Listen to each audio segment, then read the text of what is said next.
کہتے ہیں کہ ایک بار ایک شکاری جنگل سے ایک تیتر کا بچہ پکڑ کر لاتا ہے اور اسے اپنے گھر میں ایک الگ پنجرے میں رکھتا ہے اور خوب کاجو کشمش بادام کھلاتا ہے۔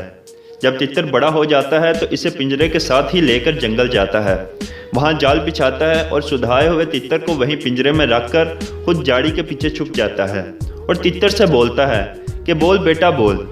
تیتر اپنے مالک کی آواز سن کر زور زور سے چلاتا ہے۔ اس کی آواز سن کر جنگل کے سارے تیتر یہ سوچ کر کہ یہ اپنی قوم کا ہے، ضرور کسی پریشانی میں ہے، چلو مدد کرتے ہیں، کھینچے چلے آتے ہیں اور شکاری کے بچھائے ہوئے جال میں پھنس جاتے ہیں۔ شکاری مسکراتے ہوئے آتا ہے اور پالتو تیتر کو الگ اور سارے تیتروں کو الگ جھولے میں ڈال کر گھر لاتا ہے۔ پھر اپنے پالتو تیتر کے سامنے پکڑے گئے سب تیتروں کو ایک ایک کر کے کاٹتا ہے، مگر پالتو تیتر اف تک نہیں کرتا کیونکہ اسے اپنے حصے کی خوراک کاجو کشمش بادام وغیرہ جو مل رہا تھا۔ کم و بیش یہی حالت آج کے مسلمانوں کی بھی ہو گئی ہے۔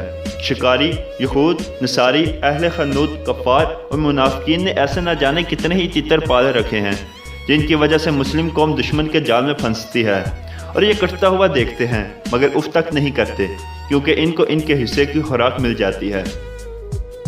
تو جی فرینڈس، یہ تھی ہماری آج کی کہانی۔ مجھے امید ہے آپ کو یہ کہانی پسند آئی ہوگی۔